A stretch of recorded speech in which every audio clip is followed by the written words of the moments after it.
ఆచా coding tutor training ఇచ్చి permanent IT job ఇస్తారు. 9697969788. ఆంధ్రప్రదేశ్ అభివృద్ధికి నాది పూచి అంటూ మొదటి నుంచి పనిచేస్తున్నారు. అభివృద్ధికి మార్గనిర్దేశం చేస్తున్నారు. కేంద్రం నుంచి రాష్ట్రానికి ప్రాజెక్టులు తీసుకురావడానికి తన వంతు కృషి చేస్తున్నారు. అవినీతి రక్కసిపై పోరాటం చేస్తూ ప్రజల సంపద ప్రజలకే చేరాలన్న పోరు బాటలో ఆయన ముందు నిలుస్తున్నారు. అధికారాన్ని చేపట్టిన నాటి నుండి నేటి వరకు ఎప్పుడూ కూడా సంక్షేమమే ఆయనది. నిత్యం ప్రజలకి అందుబాటులో ఉంటూ వారి ఆకాంక్షల మేరకు పాలన సాగిస్తూ ఉన్నారు. ఎన్నికల్లో ఇచ్చిన హామీలు ఏ విధంగా భరోసా ఇచ్చారో అదే విధంగా ఆంధ్రప్రదేశ్లో యువతను మేల్కొల్పే బాధ్యతను కూడా తీసుకున్నారు. పాలనపై పూర్తి స్థాయిలో దృష్టి పెడుతూ ఆంధ్రప్రదేశ్ను నవ్యాంధ్రగా తీర్చిదిద్దే క్రమంలో అలుపెరుగని బాటసారి మన ఉప ముఖ్యమంత్రి వర్యులు శ్రీ పవన్ కళ్యాణ్ గారిని మాట్లాడవలసిందిగా మనవి చేస్తున్నాం.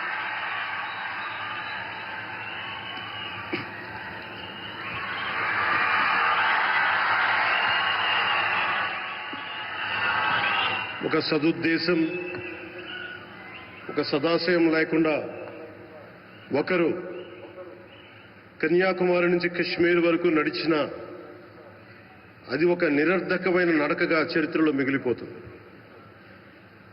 కానీ ఒక సదాశయంతో, ఒక సత్సంకల్పంతో ఇంకొకరు కన్యాకుమారి నుంచి కశ్మీర్ వరకు ప్రజలందరితో మమేకమై వారందరినీ ఏకతాటిపైన నడిపిస్తే అది ఆత్మనిర్భర భారత్ అవుతుంది.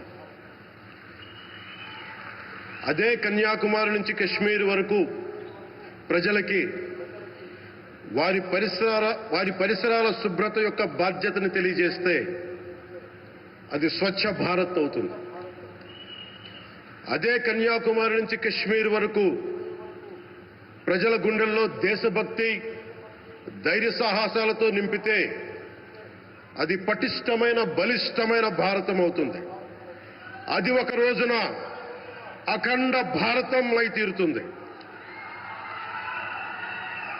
ఒక బలమైన భారత్ కోసం, ఒక దృఢమైన దేశం కోసం, జగత్తంతా వసుదైక కుటుంబం అనే భావన కోసం 4.5 దశాబ్దాలుగా పరితపిస్తూ, పరిశ్రమిస్తూ ఆ దారిలో ఎదుర్కొన్న ప్రతి పరాజయాన్ని, పడ్డ ప్రతి అవమానాన్ని నవ్వుతూ స్వీకరిస్తూ వాటినే విజయాలకి ఇంధనంగా వాడుకుంటూ దేశాన్ని అభివృద్ధి పథంలో నడిపిస్తూ భారతదేశాన్ని ప్రపంచంలోనే 3వ బలమైన ఆర్థిక వ్యవస్థగా తీర్చిదిద్దేలా నడిపిస్తున్న మన ప్రియతమ ప్రధాని, మన గౌరవ ప్రధాని శ్రీ నరేంద్ర మోదీ గారికి నా తరపున 5 కోట్ల మంది ఆంధ్రప్రదేశ్ ప్రజల తరపున నా హృదయపూర్వక నమస్కారాలు.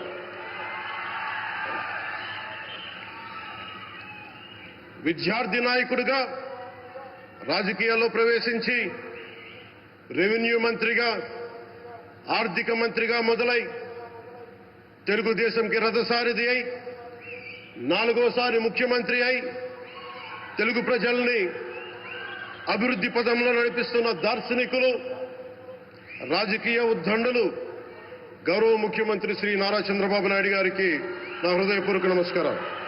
తోటి మంత్రివర్గ సహచరులైన ప్రతి ఒక్కరికి, నారా లోకేష్ గారికి, ఎన్డీఏ కూటమి శాసనసభ్యులకి, నాయకులకి,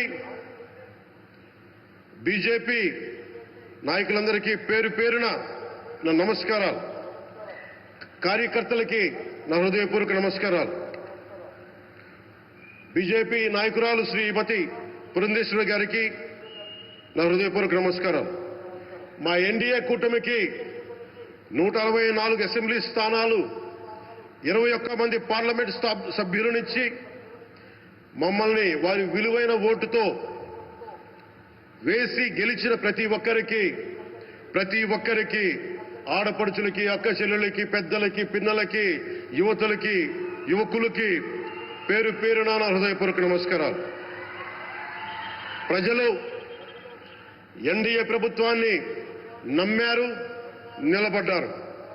అలా నిలబడినందుకే ఈ రోజున మన గౌరవ ప్రధానమంత్రి గారి సారథ్యంలో ఈ ప్రారంభోత్సవాలు కానీ శంకుస్థాపనలు కానీ, అది దక్షిణ కోస్తా రైల్వే జోన్ కావచ్చు, కృష్ణపట్నం ఇండస్ట్రియల్ పార్క్ కానీ, గ్రీన్ హైడ్రోజన్ హబ్ కానీ, అనకాపల్లి బల్క్ డ్రగ్ పార్క్ కావచ్చు, 6 కొత్త రైల్వే ప్రాజెక్టులు కావచ్చు, వీటన్నిటిని వచ్చే పెట్టుబడి దాదాపు 2,10,000 కోట్ల రూపాయల పెట్టుబడులు, 7.5 లక్షల మందికి ఉపాధి అవకాశాలు. అవినీతితో కూరుకుపోయి ఉపాధి అవకాశాలు లేక, ఉద్యోగ అవకాశాలు లేక విలవిల్లాడుతున్న సమయంలో మీరు నిలబడ్డారు. అందుకే ఈ రోజున ఈ 2 లక్షల పైచిలకు పెట్టుబడితో 7.5 లక్షల ఉపాధి అవకాశాలు లభించి మనందరికీ ఇచ్చినందుకు మనస్ఫూర్తిగా ప్రధానమంత్రి శ్రీ నరేంద్ర మోదీ గారికి చేతులెత్తి నమస్కరిస్తున్నాం. ఇవి కాకుండా కొత్త హైవేల నిర్మాణం, విస్తరణ, అలాగే అమరావతి రాజధానికి పెట్టుబడులు, పోలవరంకి నిధులు, 15th ఫైనాన్స్ కమిషన్ నిధులు కానీ, జల్ జీవన్ మిషన్ కోసం ప్రతి ఇంటికి నీరు, రక్షిత మంచినీరు రావాలి ఆయన ఆకాంక్ష, ఆయన ఆశయం. మనకు గంట కాదు 24 గంటలు రావాలని పడ్డ తపన ప్రధానమంత్రి గారిది. వీటన్నిటికీ చేయగలుగుతున్నాం, ముందు ప్రారంభించామంటే మీరు మా మీద పెట్టిన భరోసా, మా మీద పెట్టిన నమ్మకం, గౌరవ ప్రధానమంత్రి గారి మీద మీరు చూపించిన నమ్మకం. ఈ రోజున అది 2 లక్షల పైచిలకు పెట్టుబడులుగా ఇక్కడికి వచ్చింది. ఎక్కడో మన మారుమూల గ్రామాల్లో 70 సంవత్సరాల పాలనలో గ్రామాలకి రోడ్డు లేదు. ప్రధానమంత్రి సడక్ యోజన కింద ఈ రోజున మనం మారుమూల గిరిజన గ్రామాల్లో కూడా రోడ్లు వేయగలుగుతున్నామంటే దానికి ముందుండి మాకు వెన్నుతట్టి మాకు నిధులు సమకూరుస్తుంది నరేంద్ర మోదీ గారు. భారతం అభివృద్ధి పదంలో ఎందుకు చేశారు ఇవన్నీ అంటే, భారతదేశం అన్ని రాజ్యాలు, అన్ని రాష్ట్రాలు ఏ ఒక్కరు కూడా అభివృద్ధిలో వెనకపడకూడదు. అది మనకి తెలంగాణ కావచ్చు, ఆంధ్రప్రదేశ్ కావచ్చు, ఆంధ్రప్రదేశ్లోని ఉత్తరాంధ్ర, రాయలసీమ, మనకి కోస్తాంధ్ర కావచ్చు, ఎక్కడా కూడా ఏ ప్రాంతం కూడా వెనుకపడకూడదు. అభివృద్ధిలో అందరికీ సమాన వాటా ఉండాలని చెప్పే ఈరోజు ఇన్ని పెట్టుబడులు. ఈ మోదీ గారి సంకల్పానికి, సహకారానికి, ఆయన గైడెన్స్ కి మనస్ఫూర్తిగా నా కృతజ్ఞతలు. 5 ఏళ్ల అవినీతి అరాచక పాలనలో ఆంధ్రప్రదేశ్ అంధకారంలో కూరుకుపోయినప్పుడు ఆ రోజున మన ముందుకొచ్చి మేము ఎన్డీఏ కూటమితో మనం నిలబెడదాం, ఆంధ్రప్రదేశ్ ప్రజల ఆకాంక్షలు నిలబెడదాం, అభివృద్ధి పదంలో నడిపిద్దామని చెప్పి ఆ రోజు ఆశాజ్యోతిలో నిలబడ్డారు. అసలు అభివృద్ధికి ఆస్కారమే లేదు ఆంధ్రాకి అనే స్థితి నుంచి అభివృద్ధి అంటే ఆంధ్రానే అని చెప్పుకునేలా గౌరవ ముఖ్యమంత్రి గారి నాయకత్వం, చంద్రబాబు గారి నాయకత్వంలో, ప్రధానమంత్రి గారి నిర్దేశకత్వంలో, వారి సూచనలతో సహకారంతో కేబినెట్ కానీ, మంత్రివర్గ సహచరులు కానీ, ఎన్డీఏ కూటమి ఎమ్మెల్యేలు కానీ, మేమందరం కార్యకర్తలు అందరం కష్టపడతాం. అహిర్నిశలు రేయం భవన్లు కష్టపడతాం. దేశ ప్రగతిలో భాగస్వామ్యులవుతాం. మేము ప్రధానమంత్రి గారికి అండగా ఉంటామని తెలియజేసుకుంటూ, ఆంధ్రప్రదేశ్లో ఉన్న ఆంధ్రాకి వెలుగుతో నింపుతున్న మీ నిండు హృదయానికి నా హృదయపూర్వక కృతజ్ఞతలు తెలియజేసుకుంటున్నాను. మరోమారు మీ అందరికీ ధన్యవాదాలు తెలుపుకుంటూ, నమ్మకం పెట్టారు. మీరు పెట్టిన నమ్మకానికి ఈ రోజున 2 లక్షల పైచిలకు పెట్టుబడులు తీసుకొచ్చాం. ప్రధానమంత్రి గారు ఉండటం వల్ల, సమర్థవంతులైన చంద్రబాబు గారు ఉండటం వల్ల మేమందరం నేర్చుకోవడానికి, పనిచేయడానికి సంసిద్ధంగా ఉన్నాం.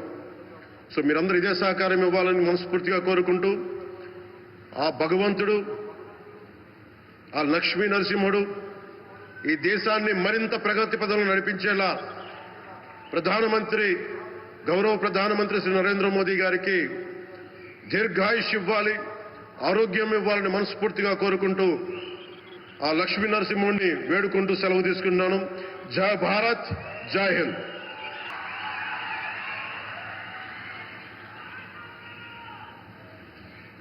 Thank you, sir. Thank you very much.